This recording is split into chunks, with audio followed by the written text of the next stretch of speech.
and welcome to Once Upon a Town, the show where we delve deep into Franklin history. I'm Eamon McCarthy-Earls. And I'm Joe Landry. So Joe, what part of the downtown will we be talking about today? We're going to talk about the Rome Restaurant block. It doesn't really have a particular name. I just figured, well, it's where the Rome Restaurant is today, and people are familiar with it, so we'll call it the Rome Restaurant block. This is what it looks like today, and as we know, there's really good food there, and it's a wonderful place to go. It's owned by the Kalachi family. So this is what that block looked like in 1934. As you can see, there's 4 buildings on that particular block. The building to the far left had two stores in it. First, the store on the left was a fish market. The business on the right in that building was the Clark Square Diner, very small little diner. And then when you really look at that, it almost looks like there's a diner front. And it looks like maybe they took a diner and just pushed it into the building. But I'm pretty sure that was just a fake facade that was on the front of the building. Because when they moved the diner up to where the bowling alley is, it reverted back to being a business with a window. So I got a funny feeling they just put that in front of it to make it look like a diner. They just wanted it to look like a lunch car. Exactly. For the longest time, that puzzled me. But then when I saw a later picture and I saw that it was back to being a window, I said, no, they didn't squeeze a diner in there. So the building to the second to the left was a bakery. And next to it, the smaller building was a bowling alley. They called it Brennan's Bowling Alley and Pool Room at one point. And then the building to the far right was built by E.E. King as a barber shop. And we'll talk more about that in a few minutes. And something I noticed is really interesting about this picture is the sort of 4 levels of crossbars or slats or whatever you'd like to call it, holding up all these different wires. There's so many different wires on the line there, both for power and presumably phone lines as well. Right. And I imagine that back in the 1910s or 20s when this photo was taken, there was probably much less of the bundling of cables and wires that we have today. That's true. So probably just more stuff overhead, most areas in the downtown serving so many different phone customers. Well, it's true. I mean, in fact, the fact you pointed that out, I really didn't even notice that. That's a very good observation. Yeah, I mean, it makes you wonder. Some of them were probably electric, some of them probably telephone. I know that in the early 1900s, telephones were just starting to be put in homes and things, and they got the lowest numbers. If you look at some of the telephone numbers in the downtown area, they're the lowest numbers. Archivagen 0545 or 545, things like that. St. Mary's Rectory 20, number 20. Yeah, today it's 0020. But they kept 20. They were the 20th ones to get a telephone. I'm curious who got number 1. Edna Morrissey on Cottage Street. I'm impressed you know that. It's in the phone book. I got my 1961 phone book. Wow. My grandmother told me that years ago. Edna Morrissey on Cottage Street. I looked it up. 0001. Apparently that really set her apart from everyone else in town when she got the first phone line. That's it. Yep. Now in 1879, this is the map of Franklin. It shows the first 2 buildings that were being built. The one on the corner of Cottage Street, and the one next to it, the bakery. Now, and then here's another shot from the 1888 map. The building that's labeled number 48, it was called the Miller's Brothers Fish Market, and the building that's labeled number 31 was the Franklin Bakery. A gentleman by the name of William Enegren Jr. owned it. And I think I'm pretty safe in assuming that was the Enegren family that had a very close association with Rentham. People that owned the King Philip, the ballroom at one time. I'm pretty sure that would be that family. And then from that 1888 map, they had these little pictures all around that map that shows different buildings, and sure enough, one of them was the Franklin Bakery. And you can see it was owned by W. Enegren Jr. And from time to time, we show the Sanborn fire maps. This particular one was 1884, and it shows the 2 buildings in place. It shows that the corner was a fish market. It looks like a barber shop was located where the Clark Square Diner was. Originally, there must have been a barber shop there. And then the bakery. One thing about the bakery, you can see in the back there's an oven. Victor Bazzini at one time had his store in that location. He was telling me that he remembers in the back of the store there was a lot of like a brickwork and everything. So apparently that was still there and when he bought that store. Yeah. And then in May of 1894, Edward E. King, that's what E.E. King's, Edward E. King started working on that building, and that would become his barbershop. And he and his son, Edward N. King, operated out of that location. In later years, Harry Bullocken moved his oil business there.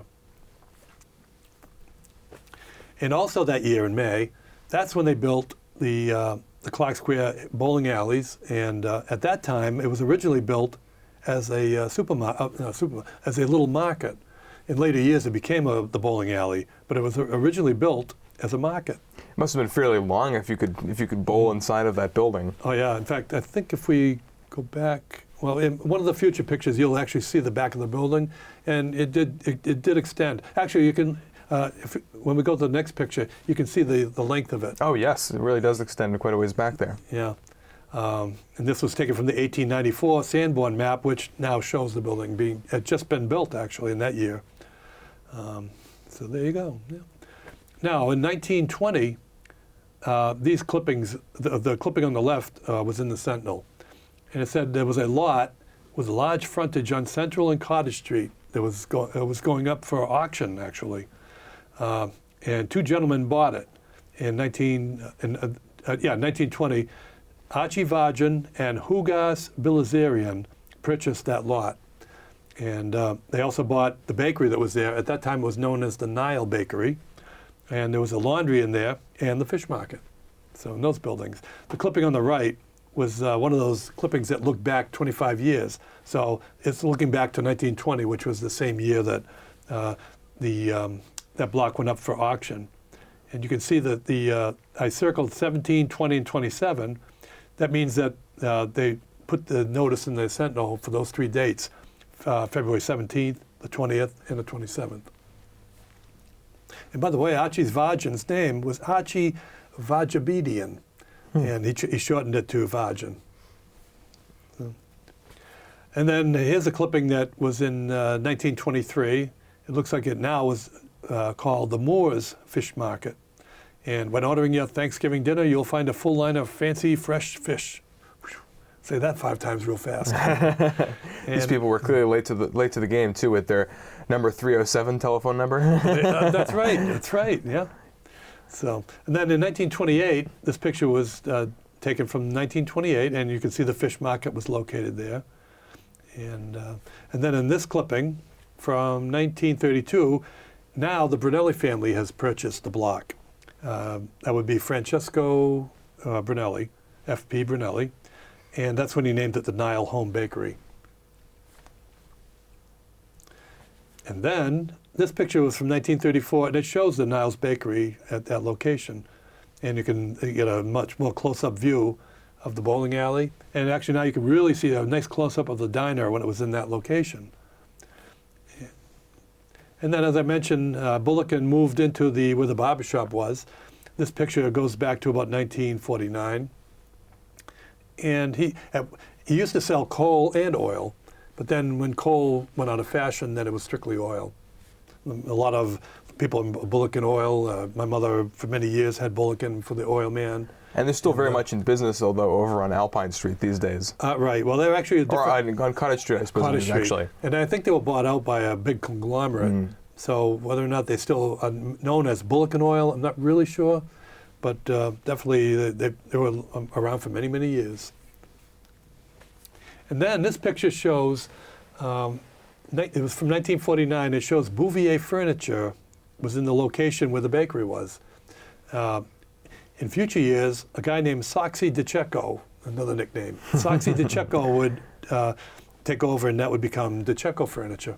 I remember my mother bought a whole living room set from Soxy back early 60s. And then ultimately, Victor Pizzini would move into that location. And this was taken off of my home movies. That's why it's a little on the fuzzy side. A steam train had just gone through Franklin, and I was down filming it, I should say. But I see where the Bullocken sign was a different sign, so I figured I'd show it here just to show. This is from 1967. That's very interesting that as late as 1967 there would still have been steam trains coming through town, because I know the early 1950s is usually when steam trains were phased out most places in the U.S. Well, this is a switching over to special diesels. event. It was announced that a steam train was coming through Franklin. The trains were long gone, but it was a special event, and it was announced so much in advance that, wow, I'm going to get down there with my camera to get this. Sure enough, down the tracks they came, and so I was able to capture that. So, but they were long gone by then. Just Edaville Railroad at that point. So now this picture was from the mid-30s, and now we see the Clark Square Diner is now occupying the spot where the bowling alley was. And the diner had previously been located down further down. Now, here is the building on the corner of Cottage Street, and we see Sal's Barber Shop. Victor tells me that the gentleman's name was Sal DiLorenzo, and he owned that. Now, next to it was the Tip Top Shoe Hospital. What a great name for a business. What a great name, huh? Tip Top Shoe Hospital. And in the 1940s, a gentleman by the name of Ernest Bonifazi owned it. But around that time, he decided to hire a young man named Victor Pizzini to shine shoes and to start learning the trade. And in 1950, Victor bought the Tip Top Shoe Hospital. But no sooner did he buy it, he had to go to the Korean War. So his brother ran the store for him until he got out of the Korean War, at which point then he went back and they took over, and it became Pizzini Shoe. But it used to be the Tip Top Shoe Hospital. And I suppose he did his residency at the Tip Top Shoe Hospital. Yeah, absolutely. Become a shoe doctor. I see what you did there, yeah. And then in 1948, the Clark Square Diner would be totally redesigned. It would become the Brunelli's Diner and Restaurant. And this is a picture that was taken from my father's home movies. And you can, in fact, if you go to the Rome Restaurant today and you go into the back door, there's a clipping that's framed on the wall, and it shows the announcement from the Sentinel announcing the brand new Brunelli's Diner, and some of the prices were really like veal cutlet meal, 50 cents, whatever.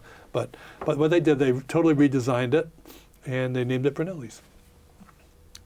And then in the 50s, mid-50s, they sold it to a gentleman named Nunzio Bonina, and he renamed it Commies Restaurant. Now this was taken from the clipping on the left was taken from the 1961 Yellow Pages in the phone book, and you can see it was named Commies Restaurant. And the clipping to the right was taken from a yearbook. Apparently, Nunzio Bonina's wife was Carmela, but her nickname was Commie. She was the sister of Dr. Gus Sosi, who was a chiropractor in town. And so Commies was named after her. And probably also a relation of Nick Sosi, the barber, you know, I'm guessing? I'm not really sure. I'm not really sure about that. However, if you know, down near Four Corners on East Central Street, there's a chiropractor, and his name was Anthony Bonina. He has a chiropractic practice there. Come to find out, he was the son of Nunzio and Carmela Bonina. That's where Gus Sosi had his practice. So his uncle practiced there as Gus Sosi, chiropractor, and then Anthony Bonina took over. And I believe he's still in business and practicing there. At least he was very recently. I'm not sure if he still is. Well, the sign is still there. I assume he is, but the sign is still up. I saw Anthony Bonina. I says, I wonder. I did the research. Come to find out, that was the story. So I can't say small world, small town maybe, but. Then in 1965, Nunzio sold it to the Colaci family, and they renamed it the Rome Restaurant. And the grand opening, as shown in the November 18th, 1965 Franklin Sentinel, the grand opening was that day, and they kept the same phone number, and it's at 10 East Central Street. And it's still a great place to go. There's some fascinating stories from the 1920s, 30s, and 40s, right before the point where most Americans get kind of introduced to Italian food through things like Chef Boyardee, actually, in World War II, where there's these funny stories of people that weren't Italian American going and eating at spaghetti restaurants and just being utterly bamboozled, as they were trying to eat their spaghetti and not dump it all over themselves. That's right. Little realizing that it would soon become pretty much a cornerstone of American food. That's very right. soon after World War II, spearheaded both by Italian American communities here in Franklin and restaurants like this that sort of gave it an even bigger appeal. You're right. That's why I was glad SpaghettiOs came out. Then I could eat them with a spoon. Anyway, then Victor Pizzini had his store at 8 East Central Street. And at this time, this was from the clipping in the October 13th, 1966 edition of the Franklin Sentinel. He's now carrying the famous line of Tom McCann shoes. So, yep. And Victor still talks fondly of Tom McCann shoes. I guess they no longer even exist as a brand or a maker of shoes. Yeah, I don't think so. But he says that out of all the shoes he's sold, those were his favorite brand. Wow. And everything else has been second string by comparison. Really? I would have thought Bostonian or Florsheim would have been. I imagine he was probably a big fan of those brands as well. I'm sure, yeah. So, yeah. So that's it for our Rome restaurant block. Well, it's been an excellent discussion about that block, Joe. Yep. Until next time, I'm Eamon McCarthy Earls. I'm Joe Landry. Thanks for watching.